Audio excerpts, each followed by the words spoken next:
Hello दोस्तों, railwaymen Ravindra में आपका स्वागत है। मेरा नाम विजय कुमार पटले है। मैं रविंद्र पटले का भाई हूँ, कज़िन हूँ। दरअसल मैं वेस्टर्न रेलवे मुंबई का कैंडिडेट था, ग्रुप डी कैंडिडेट था। तो मेरा डीवी और मेडिकल था। तो रविंद्र भाई ने बोला कि आप डीवी दे सकते हैं क्या, आप रिव्यू दे सकते हैं क्या मेरे चैनल पे। तो मैंने कहा ठीक है, मैं देने को तैयार हूँ। मैंने कहा तो दोस्तों मैं आपको बताना चाहता हूँ, अगर आप जिस कैंडिडेट का भी अगर डीवी और मेडिकल बाकी है तो उसको मैं बताना चाहता हूँ, घबराने की ज़रूरत नहीं है। और सिंपल सा डीवी और मेडिकल हो रहा है, आपके डॉक्यूमेंट्स ओके हैं तो कोई दिक्कत नहीं है। मैं बता रहा हूँ, मेरा जैसे डीवी प्रोसेस का हुआ, जैसे डीवी का प्रोसेस हुआ तो कोई ज़्यादा टफ नहीं था। उन्होंने बहुत अच्छे से डीवी लिया। उन्होंने बुलाया, सबसे पहले एक जगह बैठाया, फिर उसके बाद एक फॉर्म भराया उन्होंने, फिर उसके बाद उन्होंने थंब लगवाया, फिर उसके बाद आधार कार्ड और उसके साथ थंब लगवाया। उसके बाद फिर उन्होंने आगे प्रोसेस के लिए आगे डॉक्यूमेंट्स को भेजे, हमको साथ में भेजे 4-4 के बैच में। फिर उन्होंने कहा कि आप बैठिए। फिर वहाँ पे डॉक्यूमेंट्स वेरिफिकेशन के लिए ऑफिसर्स बैठे थे। उनके पास हमारे डॉक्यूमेंट्स लेकर के गए। फिर उन्होंने वहाँ पे डॉक्यूमेंट्स एक एक करके जो उनके पास एप्लीकेशन फॉर्म था उसमें से चेक करके एप्लीकेशन फॉर्म से चेक किए, डॉक्यूमेंट्स चेक किए और ओके करते गए। तो मेरा तो जैसे कास्ट में थोड़ा प्रॉब्लम था। मेरा एप्लीकेशन फॉर्म में मैंने कास्ट में थोड़ी गड़बड़ लिखी थी। तो उन्होंने एफिडेविट मांगा और उसको बाद कहते हैं ठीक है, ओके बोलते हैं। कास्ट दिखाया, फिर उन्होंने कहा डीवी, और फिर एक ऑफिसर के बाद एक ऑफिसर ने चेक किया वो लेवल पे। फिर उसके बाद और एक ऑफिसर ने उस डॉक्यूमेंट्स वेरिफिकेशन की प्रोसेस को 3 बार, डॉक्यूमेंट वेरिफिकेशन 3 बार हुआ। उसमें एक पहले बार ऑफिसर ने किया, अच्छे से चेक किया। फिर उसके बाद दोबारा और एक ऑफिसर ने, उनके ऊपर के ऑफिसर ने चेक किया। फिर एक फाइनल ऑफिसर ने चेक किया। उसके बाद हमें मेडिकल डेमो के लिए एक फॉर्म दिए उन्होंने, उसको भर करके उन्होंने बोले कि जाके आप रेलवे काउंटर से टिकट बना के ला लीजिए। वहाँ से फिर मैंने टिकट लाया, 24 रुपये का टिकट था वो, लेकर आया। बोले फिर आप उसको दे दीजिए।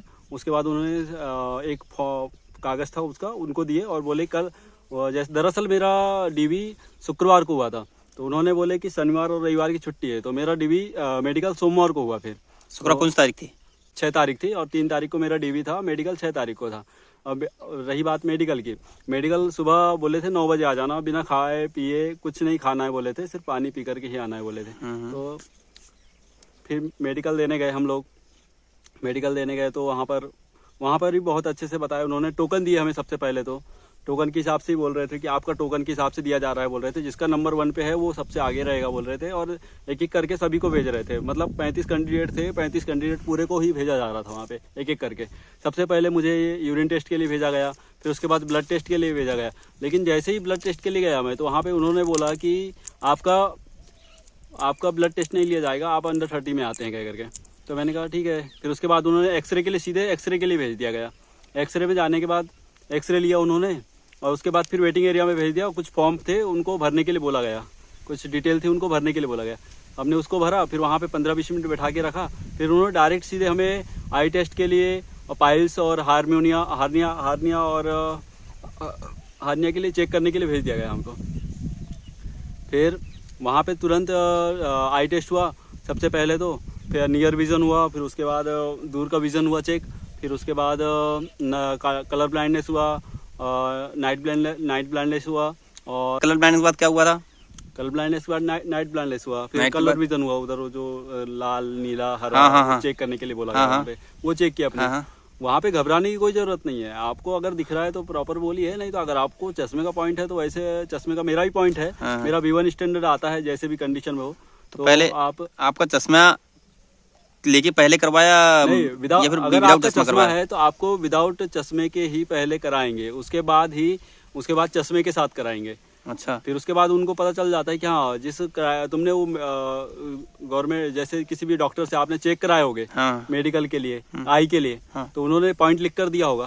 तो उनको समझ आता है कि हाँ, इसी पॉइंट के अंदर में लड़के का आ रहा है, कैंडिडेट का आ रहा है, तो उसमें चेक कर लेते हैं वो, तो समझ आता है उनको। अच्छा। और उसके बाद फिर हो गया वो नाइट ब्लाइंडनेस हुआ, कलर ब्लाइंडनेस हुआ। कलर ब्लाइंडनेस में देखना, आप धीरे धीरे पढ़ना, कोई भी अक्षर को हो एकदम से हड़बड़ाहट से नहीं पढ़ना किसी भी अक्षर को। एक एक करके जैसे पेज खोलते जाएंगे वो पढ़ते जाएंगे। तो आप एक अच्छे से प्रॉपर तरीके से देखने का, तभी पढ़ने का। नहीं तो क्या होता है, वो अपन जैसे एक बार हुआ था, मैं ऐसे ही चेक कराने गया था आंखों को, तो उस समय मैंने 90 की जगह 69 पढ़ लिया था उसको। तो उन्होंने फिर से देखा उसको मेरे अच्छे से। इसलिए आप कह रहा हूँ कि धीरे धीरे पढ़िए, कोई दिक्कत नहीं है। और फिर उसके बाद उसके बाद पाइल्स और हार्निया चेक करते हैं, उसके बाद कहते हैं कि आप बाहर बैठिए, खाना खाइए, अच्छा, चिल कीजिए, 4 बजे आपका रिजल्ट आ जाएगा। ये तो कलर ब्लाइंडनेस में आपको कोई प्रॉब्लम आई या फिर किसी बंदे को प्रॉब्लम आई, कोई ऐसा बंदा मिला हाँ, जिसको प्रॉब्लम वो आई कुछ हो? बंदे थे जिन्होंने, देखो रेलवे ने बोला था कि पहले आप अगर कुछ भी प्रॉब्लम हो आप मेडिकल बाहर से चेक करा सकते हैं, आपको अगर लगता होगा तो। कुछ लड़के थे जिनका आई में प्रॉब्लम थी, लेकिन उन्होंने चश्मा नहीं बनाया था ना, बाहर चेक भी नहीं कराया था। अच्छा, तो अच्छा। उनको बाद में वहाँ पे उनका पॉइंट निकला, अच्छा, 6/20 6/24 निकला। तो उनको डॉक्टर ने बोला कि आप बनवा के आइए बाहर से चश्मा, उसके बाद ही होगा। तो हमारा सब क्लियर हो गया, रिजल्ट हमारे को बता दिया गया कि आप फिट हैं क्या करके, लेकिन बट उनको उस समय भी उनका नहीं हुआ था कंप्लीट। इसलिए अच्छा। आपको अगर तकलीफ से बचना है तो आप पूरी प्रॉपर तैयारी के साथ ही जाएं। पहले एक बार कहीं पे भी हो, किसी भी प्राइवेट हॉस्पिटल में हो या गवर्नमेंट हॉस्पिटल में हो, आप अपना आई टेस्ट करवा लें एक बार पहले। अच्छा, आई टेस्ट में रोक रहे हैं? हाँ, आई टेस्ट में रोक रहे हैं, लेकिन बाद में करवा के आओगे तो तुरंत कर दे रहे हैं वो। अच्छा, इसमें मुख्य पॉइंट है कि अगर वो मेडिकल हो जा रहा है आपका कंप्लीट, उसके बाद वो दे रहा है, स्टैंडर्ड दे रहा है? स्टैंडर्ड हमारे जोन पे नहीं दे रहा है। अच्छा, जैसे मैंने इससे पहले चेन्नई के रिव्यू लिया हूँ बंदों के, अभी मेरे पास ज़्यादातर चेन्नई के बंदे जुड़े हुए हैं। तो जब चेन्नई के बंदे जुड़े हैं तो भाई चेन्नई में और यहाँ में डिफरेंस मुझे नज़र आ रहा है कि चेन्नई में बहुत सारे मतलब कैंडिडेट हैं, उनको मेडिकल में ज़्यादातर किसको प्रॉब्लम आ रही है, जो चश्मा लगाते हैं, चश्मा वाले कैंडिडेट को रोका जा रहा है। नहीं, ठीक है, मैं बता दे रहा हूँ। और वहीं पे चेन्नई जो उनके इग्मोर है, यहाँ पे तो आपको स्टैंडर्ड नहीं बता रहा है। ठीक है, इग्मोर है, मेन पेरम्बूर हॉस्पिटल है, यहाँ पे नहीं बता रहा है, लेकिन मदुरई वाला हॉस्पिटल में स्टैंडर्ड बता दे रहा है मेडिकल का, वहाँ पे भी डिफरेंट है। हमने भी बोले थे वहाँ पे राजकोट में, मेरा दरअसल डीवीआर मेडिकल राजकोट में ही हुआ, रेलवे के हॉस्पिटल में ही मेडिकल हो चुका था मेरा। अच्छा। वहीं पे हुआ। तो उन्होंने बोले कि हमको ऊपर से परमिशन नहीं है बोले, इसलिए हम नहीं बता रहे बोले, लेकिन आप फिट हैं बोले, आप जाइए बोले, आपका पेनल लिस्ट में इंतजार कीजिए, पेनल लिस्ट का इंतजार कीजिए बोले। और रही बात आप जो बोले, अच्छा, वहाँ पे जो डीबी के समय में यार एक बात मेरे को चेन्नई में ये देखने नहीं मिली थी, चेन्नई में जब हुआ था कि उन्होंने जो डिवीजन जो भराए थे, अलॉटमेंट जो कराए थे, आपको कौन सा डिवीजन चाहिए, अब वहाँ आपको कराया था ऐसा कुछ? हाँ, डिवीजन सबको भरना होता है। देख लीजिएगा, आप गूगल पे सर्च कर लीजिएगा आपके जोन को, और वहाँ पर देख लीजिएगा कि आपके घर से किनारे से कौन सा पड़ता है, तो उसको पहले आप अलॉट कीजिएगा। नंबर वाइज रहते हैं उसमें, 5-6 जितने भी होंगे आपके जोन में, अच्छा, उतना अलॉट कीजिएगा और फिर दिक्कत नहीं रहती उसे। ये डीबी आपको, ये डीबी के समय हुआ था? हाँ, डीवी के समय ही होता है, शुरुआत में ही भरवाते अच्छा, हैं। क्योंकि मैंने चेन्नई जोन में मैं रिव्यू लिया भाइयों का, बंदों का, लेकिन उनने बताया नहीं इस बारे में कि यार यहाँ पे ये होता है, यानी मतलब डिवीजन अलॉटमेंट यहीं पे करवा दे रहा नहीं, है। वहीं पे तुरंत करवा दिए हमको तो। अच्छा, हमारे इसमें 6 डिवीजन थे, तो उसमें मैंने एक रतलाम डिवीजन था, हाँ। एक भावनगर, बड़ोदरा, अहमदाबाद, मुंबई, और एक याद नहीं आ रहा मुझे, हाँ, 6 थे। दाहोद कैसे कुछ था। हाँ। तो मैंने उसका सबसे पहले मैंने रतलाम डाला, फिर उसके बाद बड़ोदरा डाला, फिर हाँ, फिर जो मुंबई किनारे डाला। पड़ रहा है। जो किनारे पड़ता है उसको पहले डालिए, आप उसको पहले प्रेफर कीजिए, ऐसा रहता है उसमें भी। वो खुद ही बोलते हैं कि आपको जो किनारे पड़ रहा है उसको पहले डालिए, कहते हैं। अच्छा, अब डॉक्यूमेंट में क्या क्या लगे थे? डॉक्यूमेंट्स में अगर देखो, आप ओबीसी से हैं तो ओबीसी का कार्ड सर्टिफिकेट चाहिए, 10वीं का मार्कशीट चाहिए, 10वीं का सर्टिफिकेट चाहिए जो रहता है उसका, और आपका एप्लीकेशन फॉर्म है तो दीजिए, नहीं है तो कोई दिक्कत नहीं है। अच्छा, और और जैसे पीईटी का कॉल लेटर का आधा कट, और जो अपना एग्ज़ाम होता है उसका एडमिट कार्ड का आधा कट, वो दोनों को दीजिए बोलते हैं वो।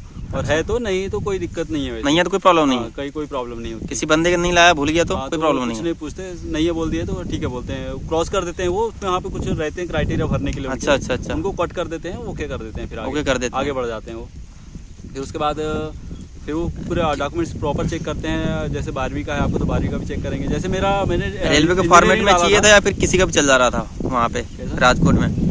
जैसे आपके जो ओबीसी सर्टिफिकेट था, ओबीसी का सर्टिफिकेट, डिक्लेरेशन कुछ था, नहीं बोले ऐसा। मेरा तो अनुविभागीय अधिकारी, राजस्व अधिकारी का था वो, अनुविभागीय अधिकारी का, लेकिन उन्होंने कुछ नहीं बोले, ओके बोले। देखे उसको भी प्रॉपर तरीके से नहीं देखे उन्होंने, तो हाँ, कास्ट बराबर मैच कर रही है, बस नाम और आपका जो एरिया आपका है वो बराबर मैच कर रहा था। उन्होंने ज़्यादा अच्छे से उतना फिर देखे नहीं, उन्होंने उतना कुछ बोले भी नहीं। अच्छा, उसके बाद आपका जैसे हाई एजुकेशन, मेरा इंजीनियरिंग था तो मैंने इंजीनियरिंग डाला, तो उन्होंने बोला कि इसका सर्टिफिकेट दिखाइए, जो डिप्लोमा होता है, इंजीनियरिंग डिग्री होती है, वो दिखाइए। तो मैंने कहा ठीक है, वो दिखाया, तो कहते हैं ठीक है बोलते हैं। फिर उन्होंने आगे और एक ऑफिसर था, उनके पास भेजे, फिर उन्होंने भी ओके करके वहाँ फिर और एक ऑफिसर था, मेन ऑफिसर, जिसके पास फाइनल सबमिट करना था, उसके पास चेक हुआ तो कहता है ठीक है, आप डेमो के लिए जाइए बोलता है। अच्छा, मेडिकल डेमो के लिए। उसने सबमिट करने के बाद फिर मेडिकल डेमो के लिए भेजा फिर उसने। तो तुम्हारा क्या उच्च लेवल का जो हायर एजुकेशन था वो वहाँ सबमिट हुआ? नहीं सबमिट, हाँ सबमिट किए उन्होंने, देखे अच्छा। और कहते हैं ठीक है इसका फोटोकॉपी दीजिए और सबमिट कर दीजिए उन्हें। अच्छा अच्छा, चेन्नई में क्योंकि हो नहीं रहे थे ना, सबमिट नहीं कर रहे थे, यहाँ पे कर रहे थे वो लोग। यहाँ पे अभी कर रहे थे ना टोटल। तो ये क्या आपने फॉर्म भरते समय एप्लीकेशन फॉर्म में डाला था? हाँ हाँ, एप्लीकेशन फॉर्म में मैंने इंजीनियरिंग डाला था। डाले थे ना, हाँ इसलिए तो मांगा गया, क्योंकि वहाँ पे मैं चेन्नई में मैं कुछ भाइयों से बात किया था तो वो बोल रहे थे कि यार नहीं, आपने जो फॉर्म में डाला है वो ही लिया जा रहा है, यहाँ पे वैसे ही हो रहा है ना। नहीं डाले हो तो फिर दिखाने की क्या जरूरत है। और यहाँ पे वो चल रहा है मतलब जैसे एफिडेविट किसी में प्रॉब्लम आ जा रही है। हाँ जैसे मैंने बताया ना वीडियो में पहले ही बताया था मैंने कि अगर मेरा कास्ट में मेरा पवार है, पनवार कास्ट है मेरी, तो उसमें पवार लिख दिया था मैंने, PANWAR की जगह मैंने PAWR लिखा था। तो उन्होंने देखे तो नहीं उन्होंने, लेकिन मैंने अपनी तरफ से बता दिया कि सर ये गलत हुआ था फॉर्म में, तो मैंने उसको करेक्ट करने के लिए उनको बता दिया कि ये सर ऐसी गलती थी। तो उन्होंने कहा ठीक है एफिडेविट लाए हो, तो मैंने कहा हाँ लगा दो, बोले कुछ नहीं होता, बोले एफिडेविट लगा दिया था। और रही बात मेडिकल की, जैसे रविंद्र भाई ने बोले कि अभी जो चश्मे वाले उनको रोक रहे हैं, लेकिन मेरा ही चश्मा था, सबसे नंबर 1 का टोकन मुझे ही मिला था। नंबर 1 टोकन मुझे ही मिला था, ऐसी कोई दिक्कत नहीं। जो चश्मे वाले हैं वो सबसे आगे आओ बोले थे उन्होंने। अच्छा, सबसे पहले चश्मे वालों का चेक कराया उन्होंने वहाँ पर मेडिकल, और पूरा मेडिकल सबसे चश्मे वालों का सबसे पहले ही हुआ। फिर उसके बाद ही नॉर्मल कैंडिडेट का हुआ। जो नॉर्मल कैंडिडेट थे उनमें से 3-4 कैंडिडेट ऐसे थे जिनका चश्मे का पॉइंट बन रहा था, यानी चश्मे आंखों में कुछ प्रॉब्लम थी, नियर विजन या जो दूर का विजन था उसे देखने के लिए। उन्होंने उसके लिए उन्होंने बोला कि चश्मा बनवा कर लेकर आओ। और जैसे वहाँ जब आपको डीबी हुआ, डीबी के बाद वहाँ से कितना दूर हॉस्पिटल था जब भेजा गया था राजकोट में? कुछ नहीं, वहाँ से डीबी का जो रेलवे मंडल अधिकारी का वो था ऑफिस था, उससे 100 मीटर की दूरी पे ही वो रेलवे हॉस्पिटल था, वहीं पे हमारा मेडिकल हुआ। वहाँ से एक ही जगह भेज रहा था या फिर और जगह भेज रहा था? नहीं, एक ही जगह में सब कंप्लीट हो गया हमारा, सभी का। जैसे चेन्नई जोन में जैसे आपका इग्मोर में आपका डॉक्यूमेंट वेरिफिकेशन हुआ, तो वहाँ से बहुत जगह भेज दे रहा था? नहीं, वहाँ सिर्फ एक दिन में 30 या 40 कैंडिडेट को ही बुलाया जा रहा था। अच्छा, तो कितने एब्सेंट रहे ऐसा कुछ? उसमें 4 या 5 कैंडिडेट एब्सेंट थे बस। 4-5 एब्सेंट थे यानी कहा जाए कि 95% जो आदमी का था वो BSF में था, एक्स सर्विसमैन।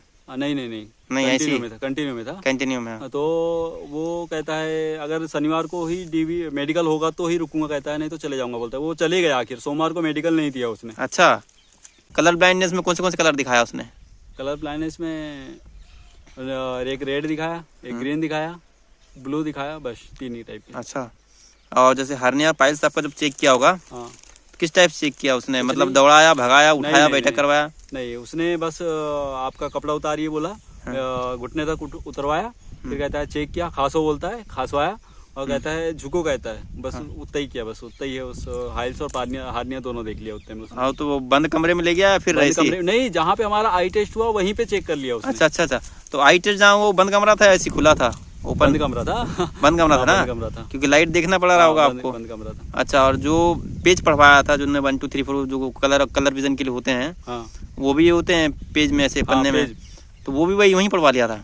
हाँ, वो सब एक ही जगह पे हो गया। बताया मैंने, सिर्फ जो यूरिन टेस्ट था और हमारा एक्सरे वो बस अलग रूम पे हुआ, बकाया पूरे जितने भी टेस्ट थे हमारे एक ही रूम पे हो गए पूरे। अच्छा, एक ही रूम पे हो गए। हाँ, एक आई डॉक्टर था, आई स्पेशलिस्ट डॉक्टर था उसके साथ, और एक असिस्टेंट था, वो असिस्टेंट के पूरा करवा लिया, हमारा पूरी प्रोसेस करवा लिया बकाया। अच्छा, और डॉक्यूमेंट वेरिफिकेशन कुछ बच गया? किसी को निकाला हो, किसी को बाहर किया हो? डॉक्यूमेंट वेरिफिकेशन प्रॉब्लम गई हो किसी को बहुत ज्यादा में हमारे साथ में, जो वहाँ पे बाहर किया गया हो या कुछ प्रॉब्लम आई हो, सब ओके थे।